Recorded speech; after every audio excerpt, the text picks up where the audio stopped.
सनातन धर्म ज्ञान गंगा चैनल में आप सभी का स्वागत है। मेरे प्यारे कृष्ण भक्तों, आप सभी को जय श्री कृष्ण। श्री भगवान आप सभी का जीवन आनंदमय, मंगलमय, भक्तिमय तथा धर्म की राह में प्रशस्त करें, ऐसी मेरी श्री भगवान जी से प्रार्थना है। मेरे प्यारे कृष्ण भक्तों, सनातन धर्म ज्ञान गंगा चैनल में आज हम अपने सनातन धर्म में वेद और श्रीमद् भगवद गीता के अनुसार मोक्ष किसे कहते हैं, मोक्ष अर्थात परम सिद्धि किसे कहते हैं, इस विषय पर चर्चा करते हैं। जय श्री कृष्ण। मेरे प्यारे कृष्ण भक्तों, हम सब बहुत भाग्यशाली हैं जो हमारा जन्म सनातन धर्म में हुआ है। सनातन धर्म इस संसार में ईश्वर का दिया हुआ धर्म है। इसमें जो हमारे वेद हैं और जो श्रीमद् भगवद गीता है, ये स्वयं ईश्वर की वाणी है।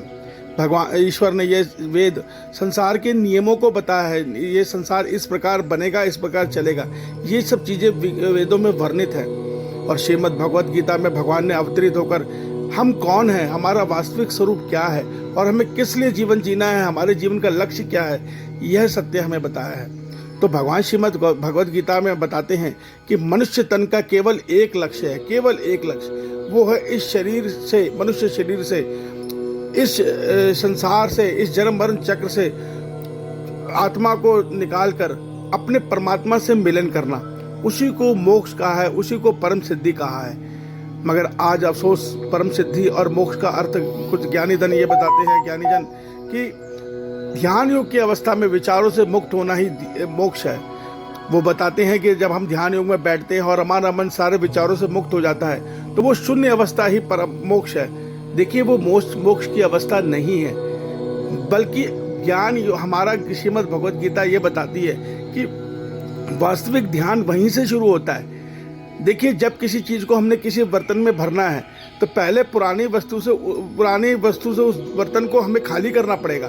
तो हमारा मन आज संसार के विचारों से भरा पड़ा है। हमने इसको कई जन्मों में इतना ज़्यादा भरा हुआ है कि इसको संसार के विचारों से मुक्त करना आसान नहीं है, क्योंकि ये मन प्रकृति के 3 गुणों यानी परमात्मा की माया के 3 गुणों के अधीन है और उनके विचारों से, भौतिक सुखों से, जन्म जन्मांतर से भरा हुआ है।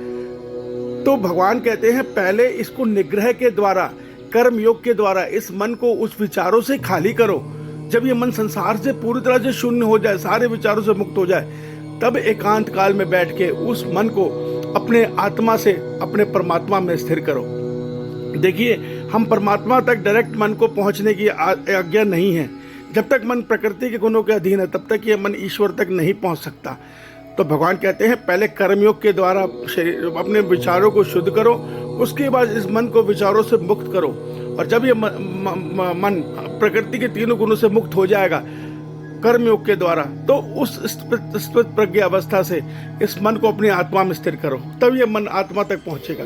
और आत्मा का अनुभव करने के बाद हर मनुष्य को अपने मन और आत्मा से अपने ईश्वर में ध्यान लगाना है, उस परम सत्ता में ध्यान लगाना है, उस परमात्मा में ध्यान लगाना है, जहाँ पहुंचकर केवल आनंद ही आनंद है। जब मनुष्य इस अवस्था को पा लेता है, उसे ही समाधि अवस्था बोलते हैं। और उस समाधि अवस्था में जब मनुष्य अपने प्राणों को त्यागता है, तो उसके प्राण उसके ब्रह्मरंध्र से निकलकर जीवात्मा उसके पंचतत्व में लीन हो जाती है। मन, बुद्धि, अहंकार उसके पंचतत्व में लीन हो जाते हैं और वो आत्मा परम सिद्धि पाकर अपने परमात्मा में मिलन कर लेती है। इसको हम इसी प्रकार देख सकते हैं, जिस प्रकार सागर की बूंद इस संसार में भ्रमण करते हुए नदियों के द्वारा दोबारा अपने सागर में जाके मिल जाती है, उसी प्रकार ये जीव आत्मा, अनेकों जन्म जन्मांतर से भटकती हुई आत्मा परमात्मा के माया के बंधन से मुक्त होकर, इस प्रकृति के 3 गुणों के बंधन से मुक्त होकर अपने परमात्मा के धाम में, अपने परम धाम में, अपने ईश्वर से मिलन कर लेती है। वही मोक्ष की अवस्था है, वही परम सिद्धि है। भगवान कहते हैं जो आत्मा परमात्मा में मिलन कर लेती है,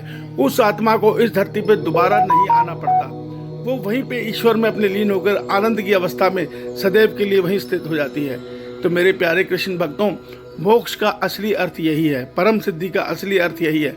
बाकी जो संसार में मिथ फैला हुआ है कि विचारों से मुक्त होना मोक्ष है, नहीं, विचारों से मुक्त होना मोक्ष नहीं है। विचारों से 3 गुणों को, जब माया के बंधन से मुक्त होने की अवस्था को स्थित प्रज्ञा अवस्था बोला जाता है। जब मनुष्य 3 गुणों से मुक्त होकर अपने ईश्वर में स्थित हो जाता है, मगर उसके बाद ईश्वर को पाना होता है। वहाँ तक तो हम उनको जानते हैं, हमको वहाँ तक जाने का आज्ञा मिलती है। फिर जब हम अपनी आत्मा से करुण पुकार करते हैं अपने ईश्वर को, तब वो आत्मा अपने ईश्वर से मिलन करती है।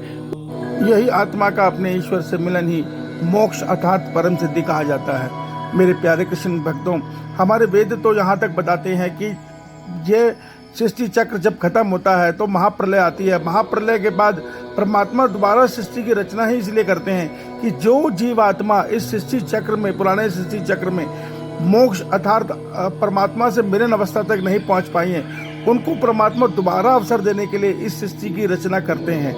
और फिर जब वो नई सृष्टि की रचना होती है तो हम सब जीवात्माओं के लिए वो नया अवसर होता है।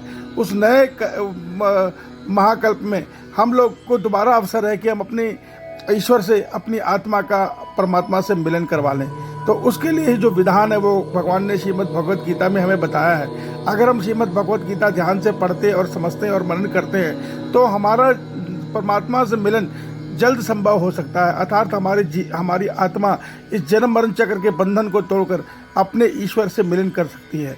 तो यहाँ मोक्ष का अर्थ है जन्म मरण चक्र से मुक्ति पाकर, माया के 3 गुणों से मुक्ति पाकर अपने ईश्वर से मिलन करना ही, आत्मा का परमात्मा से मिलन ही मोक्ष अर्थात परम सिद्धि कही गई है। मेरे प्यारे कृष्ण भक्तों, ईश्वर आप सभी का कल्याण करे, श्री भगवान आप सभी का कल्याण करे। जय श्री कृष्ण।